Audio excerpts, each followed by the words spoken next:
이분들은 그 60년대, 5, 60년대 여성운동이나 현재 미국 민주당의 정책을 굉장히 열심히 추진한 사람들이었어요.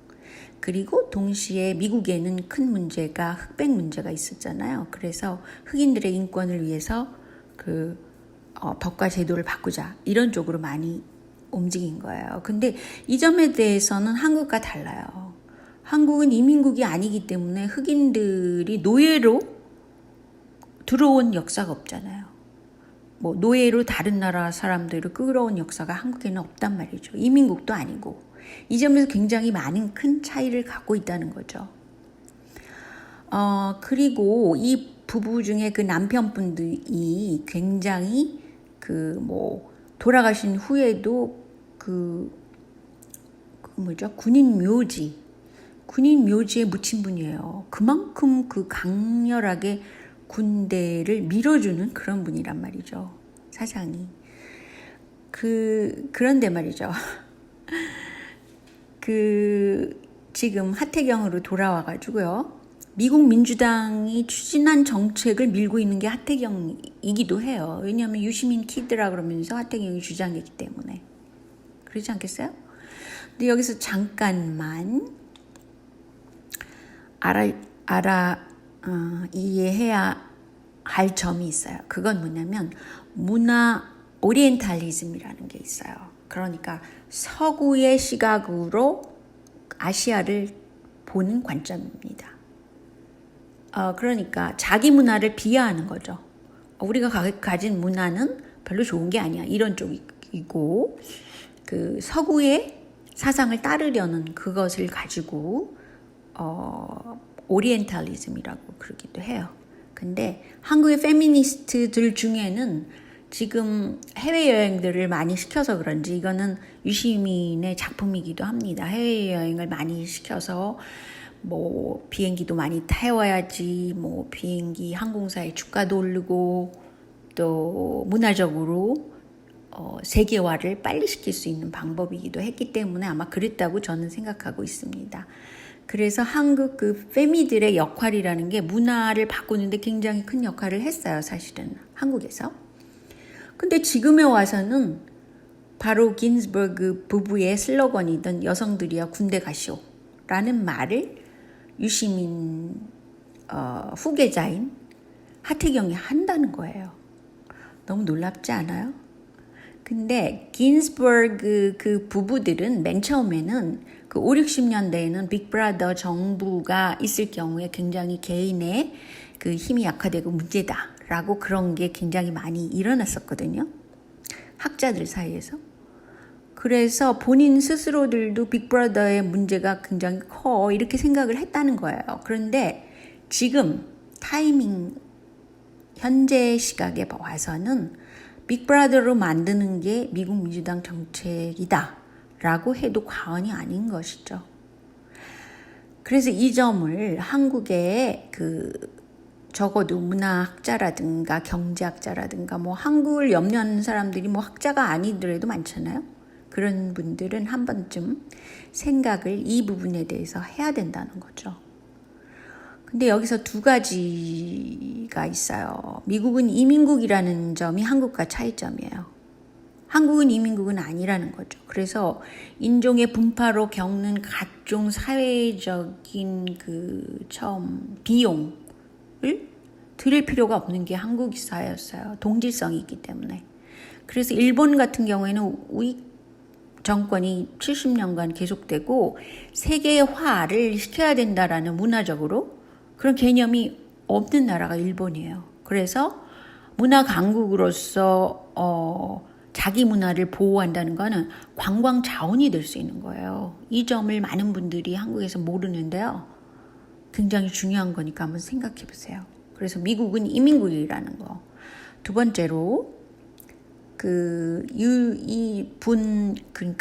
긴즈버그 그 부부들이 유대인 배경을 갖고 있기 때문에 이념 자체가 강성을 띠고 있어요. 사고방식이 굉장히 강성적이에요. 그래서 여성들도 군인으로 활약하는 건 이스라엘에서는 당연한 겁니다. 여성들이 군대 가는 거 당연해요. 스나이퍼도 많습니다. 여성 스나이퍼. 총 멀리서 팍팍 쏘는 사람들.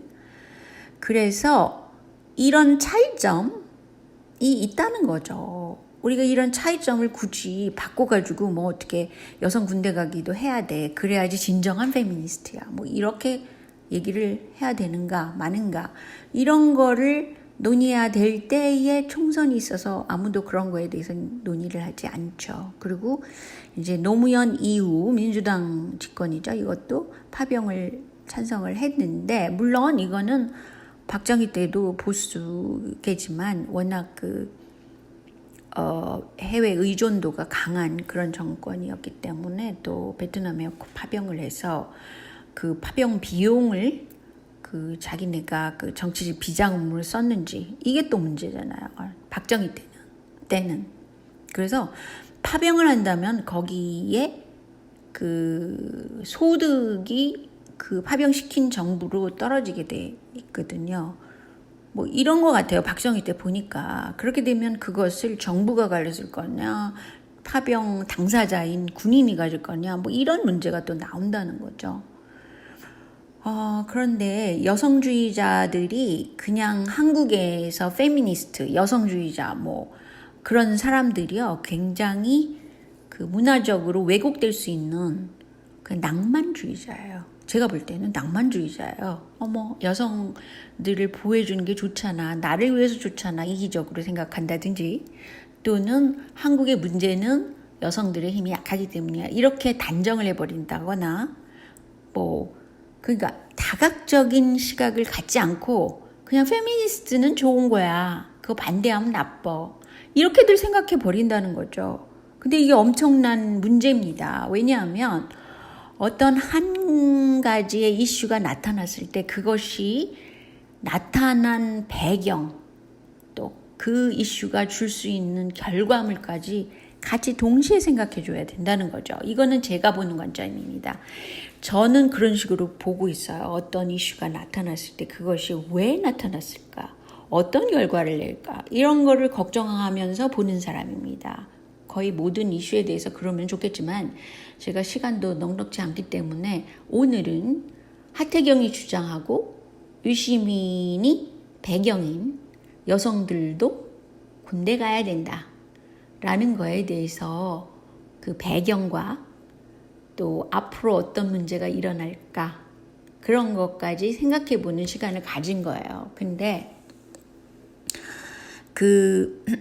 솔레이만이라는 이란의 장군을 미군이 제거를 했잖아요. 근데 여기서 이제 이게 뉴스화된 거를 저는 알려드리는 것인데요. 왜냐하면 제가 다루는 정보는 제가 이렇게 갑자기 만들어낸 정보는 없어요. 대부분 저는 그렇게 하지도 않고 뭐를 보고 그것을 가져와서 하나의 증거로 삼고 그거를 기초로 해서 제가 말을 하는 거라는 거죠. 근데 이제 미군이 솔레이마니를 제거를 했는데 그때에 보니까 이 방법은 이스라엘이 팔레스타인 지도자들을 암살할 때 쓰는 표적 사례랑 똑같다는 거예요. 그래서 국제법 위반이라는 비판까지 일어났었다고 그럽니다. 그런데 말이죠. 뉴욕타임즈에서는 트럼프가 이 작전을 실행하기 전에 네타냐후 총리, 이스라엘 총리하고 대화를 했다고 이렇게 보도를 했다는 거예요. 그러니까 그 장군을 살해하기 바로 그 다음 날 폼페이오 미 국무장관이 네타냐후 총리에게 그 작전 결과까지 설명을 했다고 합니다. 그랬더니 네타냐후 총리가 그거는 미국의 일이고 나랑은 무관해. 우리랑은 무관해. 이스라엘과는 무관해. 이렇게 주장을 해왔다고 그래요. 근데 결과적으로 보면은요. 이스라엘이라는 나라는요. 정보기관이 3개나 있대요. 저도 이거 몰랐던 건데요. 국내 정보를 다루는 정보기관이 신베트라는 게 있고요. 해외 정보를 맡는 게 모사드고요. 군 정보를 담당하는 게 아만이라는 3가지의 정보기관을 두고 있다고 합니다. 근데 미국에도 사실은 한 3개 이상 그 정보기관들이 있어요. 해외를 다루는, 또 국내를 다루는, 뭐 이런 식으로 나눠져 있고요. 이 정보기관들은 중요한 것이 한국의 정보기관처럼, 국정원처럼 그 슈퍼컴들을 다 갖고 있는 거죠. 뭐 그렇다고 봐야죠. 현재는 다 데이터 처리를 하고 있기 때문에 그렇습니다. 근데 모사드의 경우는 해외 정보를 맡고 있잖아요. 무려 인원이 7,000명에 이른답니다. 놀랍지 않아요? 모사드 하나만 7,000명이래요. 그래서 세계 전역을 무대로 막강하게 암살 작전에 관여를 했다고 그래요. 그런데 뭐 그동안에 뭐 여러 가지 아랍에미레이트에서도 그 암살단이 있었고, 팔레스타인 무장 조직인 하마스 지도자 살해에도 있었고, 뭐 그런 것들이 있었잖아요. 그런데 그런 것들의 배후에는 이렇게 이스라엘이 있다는 것이고, 이스라엘은 미국을 조종하는 나라죠. 사실은 미국이라는 나라는 정치와 경제 이렇게 나눠져 있다 그러면, 경제의 기반은 금융업입니다. 금융업을 쥐고 있는 건 유대인들이죠. 그래서 미국의 모든 대통령들은 이 유대인 그 협회에서 일종의 돈을 막강하게 뿌리고 그 선거를 치르고 4년마다 바뀌고 뭐 이런 식의 구조를 하고 있다는 거예요. 그러니까 실세가 누구냐라는 점에서 그 미국으로 이민 간 많은 그 이민 세력 중에서 두뇌가 우수하다 그러는, 또 유럽에서 갈 때의 자금력을 많이 갖고 갔다 그러죠.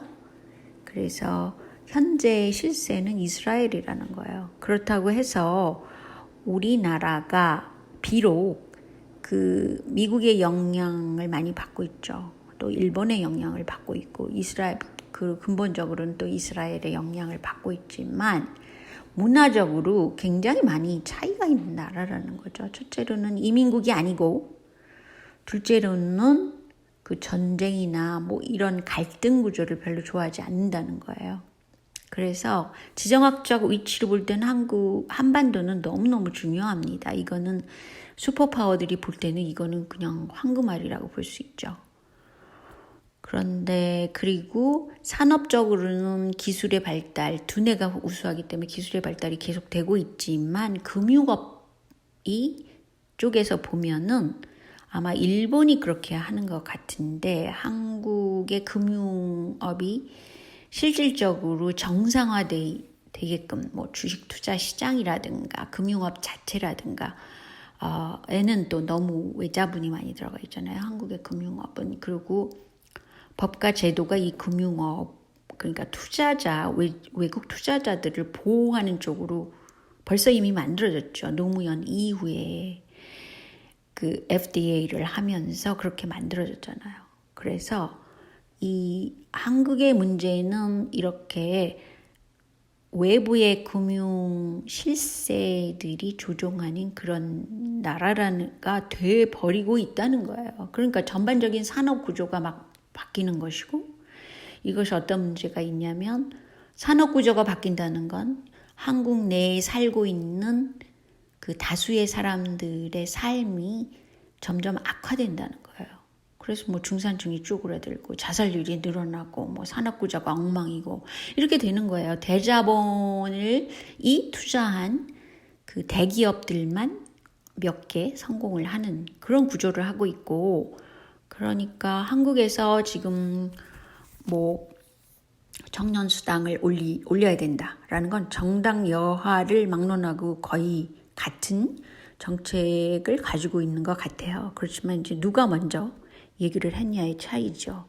그렇지만 한국의 그 노동 문제는 앞으로 점점 더 심각해지죠. 왜냐하면 AI, 뭐 로봇화 이런 것 때문에 그 고용 시장에서 실업률이 높아지게 됩니다. 그러니까 악화가 되는 거죠.